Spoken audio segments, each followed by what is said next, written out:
Welcome back. Last Sunday, we said, if your school won't open, demand a refund. Get my school money back. And ACLJ Executive Director Jordan Sekulow told us that his organization was ready to help parents in that legal fight. Jordan is back tonight with some updates. So everyone loved what you had to say last week. What's happened in the last 7 days, Jordan? Well, Steve, the first time we really announced that we were going to go out with this effort to represent any individual parents or guardians of students K through 12, especially in public schools, who feel like they are going to be facing some substantial hardship because either the school is closing or they're part-time opening or the virtual learning, that we will represent them, and we announced it on your show, at absolutely no cost because we're supported by donors, so we can represent our clients for free. And just from being on your show last Sunday night, we've had hundreds of contacts come in already, and that was just of the last time we got the report, which was Friday morning. I believe that about right now we're probably close to 1,000. We're talking about 22 different states, and these are all individual students that range from those who are working moms, two parents working, schools that have been shut down. In Oregon, Steve, the governor shut down all charter schools, but went a step further and said you can't even have virtual online charter schools. So we're specifically looking at a lawsuit there. We're going to go right to school boards immediately starting this week with demands to make sure that they're making the right accommodations. If they don't, then we take those legal options.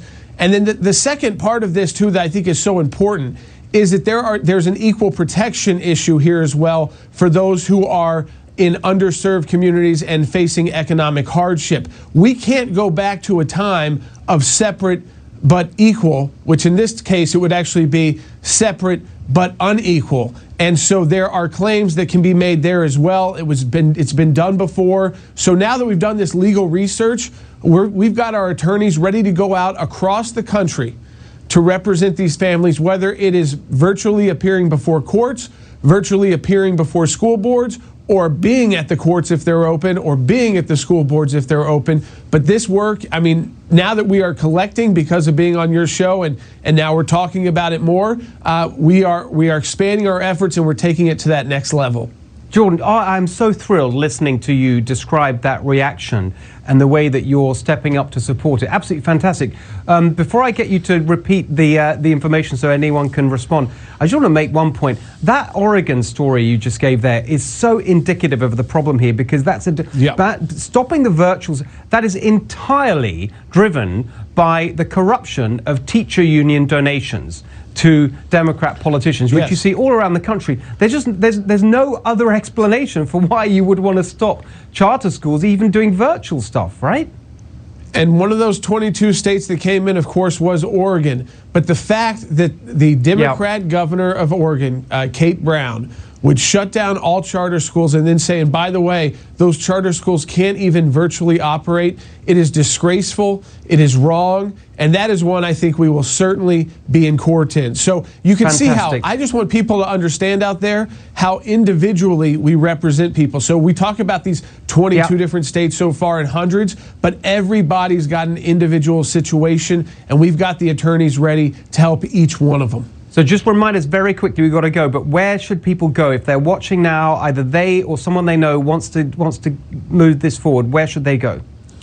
So it's aclj.org/help. It's aclj.org/help. You fill out a contact sheet there about your information. And again, there's no cost here. We never charge you a dime. We are a nonprofit legal organization supported by donors so that we can do this work. So if you feel like this is going to pose a substantial hardship to you, go to aclj.org/help. Let's keep it up, and let's keep this battle up across the country. So students, let's put students first. I'm sorry, Jordan. I'm politicians. I totally agree. I hate to cut you off, but we're really over time. Thank you for everything you've been doing this week. My School Money Back. That's the campaign. We'll follow it and keep checking on progress with you, Jordan. Thank you so much. We'll keep fighting. Thank you. All right, coming up. So if you do get your money back, what could you do with it? We'll tell you about some exciting school choice options after the break.